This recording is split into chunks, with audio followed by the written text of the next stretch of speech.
Hello दोस्तों, स्वागत है आप सभी का फिर से। और आज की इस वीडियो में हम काइजू नंबर 8 के एपिसोड 11 को कवर करेंगे। तो अगर आपने अब तक इसके पहले के एपिसोड्स नहीं देखे हैं तो पहले उन्हें देख लेना, उनकी लिंक आपको डिस्क्रिप्शन में मिल जाएगी। तो अब बढ़ते हैं इस एपिसोड पे। तो इस एपिसोड की शुरुआत में हम कई सारे डिफेंस फोर्स के इम्पोर्टेंट मेंबर्स को देखते हैं जो कि एक मीटिंग कर रहे होते हैं। इस मीटिंग में वो डिस्कस करते हैं कि वो कैसे काप्काई बिनो को सच के बारे में हैंडल करे, जो ना कि सिर्फ एक काइजू है बल्कि वो तो डिफेंस फोर्स में भी घुस गया है। वहाँ फिर कुछ लोग सजेस्ट करते हैं कि ये बात मीडिया से छुपाई जाए, जैसे कि उन्होंने काइजू नंबर 9 के अटैक के वक्त किया था। और कुछ लोग तो ये भी कहते हैं कि काप्का को मार दिया जाए और उसकी बॉडी को एक हथियार में बदला जाए। लेकिन तभी हम फिर डिफेंस फोर्स के डायरेक्टर जनरल को देखते हैं, जो कि डिफेंस फोर्स के हेड है और उनका नाम इसाओ शिनोमिया है। यानी कि समझ रहे हो, वो किकोरो शिनोमिया के डैड है। वो 3rd डिवीजन को कमांड देते हैं कि काइजू नंबर 8 को हमारे ओर सौंप दो।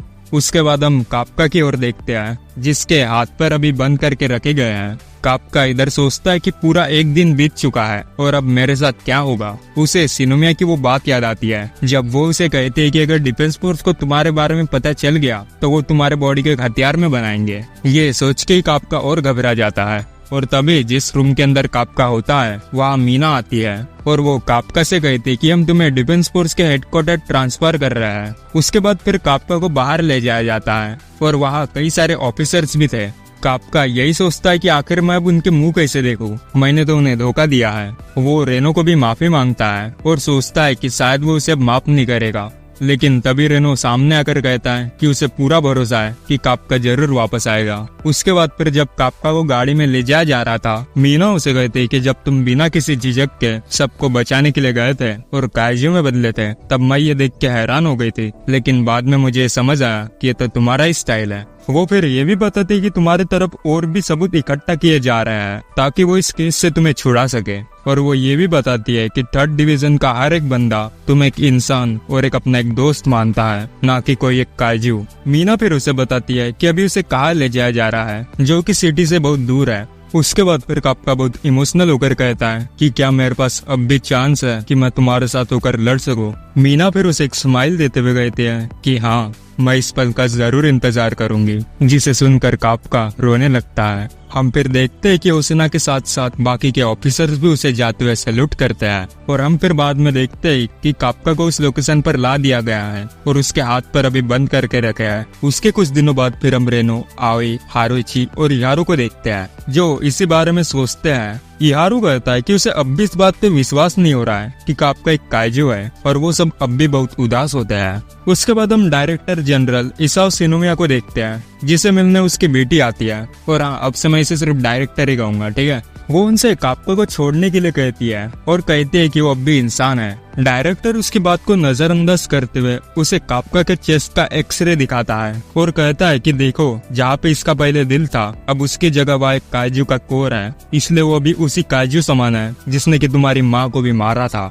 इसलिए वो फिर कहता है कि मजदूर को खोदना और बाप को छोड़ना नहीं सिखाना चाहिए। जाने से पहले फिर शिनोमिया कहते हैं कि तुम कुछ भी कहो, लेकिन मैं अब भी काप्का पर भरोसा करूंगी। उसके बाद हम होसिना को देखते हैं, जिसके पास इकारागु आता है। वो पूछता है कि तुम्हें क्या लगता है कि काप्का के साथ क्या होगा। होसिना कहता है, मैं तो चाहता हूँ कि वो वापस आए। वो भड़वा मेरे साथ लड़ा, लेकिन फिर भी उसने अपना 100% नहीं दिया। अगली बार आने दो उसे, फिर उसे दिखाता हूँ कि मैं कौन हूँ। उसके बाद मीना रेनो, आओई, हारुइची और यारो को बुलाती है और वो बताती है कि तुम सबको अलग अलग डिवीजन में ट्रांसफर किया जा रहा है। वो कहते हैं कि ये टेम्पररी ट्रांसफर है क्योंकि 3rd डिवीजन का बेस लगभग पूरी तरह से तबाह हो गया है। वो कहते हैं कि अभी जो ये इतनी खतरनाक काइजू रिसेंटली दिखाई दिया है वो सिर्फ अभी इसकी शुरुआत है, इसलिए मैं ये चाहती हूँ कि तुम सब और ताकतवर बनो। इहारू कहता है कि नहीं, उसने 3rd डिवीजन तो इसलिए ज्वाइन किया है क्योंकि उसे मीना की।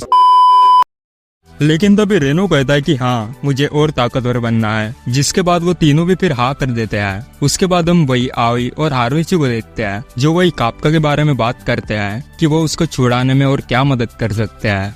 उसके बाद फिर हम काप्का को देखते हैं, जो अब भी उसी रूम में कैद है। वो कहता है कि मैं इन्हें साबित करके दिखाऊंगा कि मैं एक इंसान हूँ। तभी वह डायरेक्टर अपने ऑफिसर्स के साथ वहाँ आ जाता है, जिसे देखकर काप्का बहुत हैरान होता है कि डायरेक्टर जनरल खुद यहाँ पर आया है। ऊपर से शिनोमिया और बाकी के ऑफिसर्स भी इसे देखते हैं और कहते हैं कि लगा नहीं था कि डायरेक्टर खुद यहाँ पर आएंगे।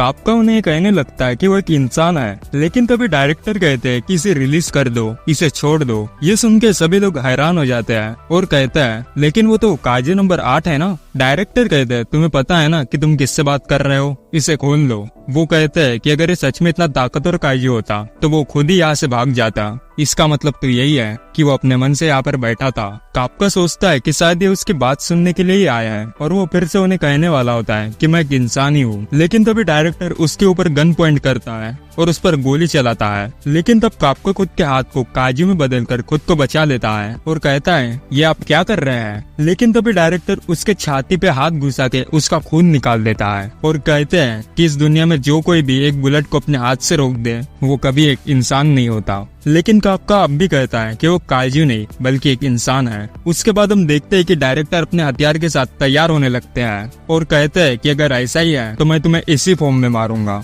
डायरेक्टर फिर अपने हथियार के साथ पूरे तैयार हो जाते हैं। काफका डायरेक्टर को ऐसे देख के फिर भी अपने काजू वाले फॉर्म में ट्रांसफॉर्म नहीं होता ताकि वो ये साबित कर सके कि वो एक इंसान है। लेकिन फिर जैसे डायरेक्टर अपना पहला अटैक उस पर करते हैं, ना कि सिर्फ वहाँ की जमीन बल्कि काफका का एक हाथ भी टूट जाता है। डायरेक्टर फिर से काफका के और एक और जबरदस्त हमला करते हैं जिससे काफका पीछे जाता है और ना चाहते हुए भी वो लगभग काजू में बदल ही जाता है। ऊपर से फिर एक ऑफिसर कहता है कि ये अब भी बहुत ज्यादा ताकतवर है, डिफेंस फोर्स का सबसे ताकतवर आदमी इसाओ शिनोमिया। उसके बाद हम काफका को देखते हैं जो लगभग काजू में बदल ही गया है। डायरेक्टर कहता है अब तुम लगभग काजू समाने लग रहे हो। जैसे फिर इनकी बैटल कंटिन्यू होती है, काफका देखता है कि उसे फीलिंग आ रही है कि जैसे वो एक ताकतवर काजू से ही लड़ रहा है। वो कहता है बैंजॉन ये खुद एक काजू है, पहले तो इसकी खुद की वाट लगाओ।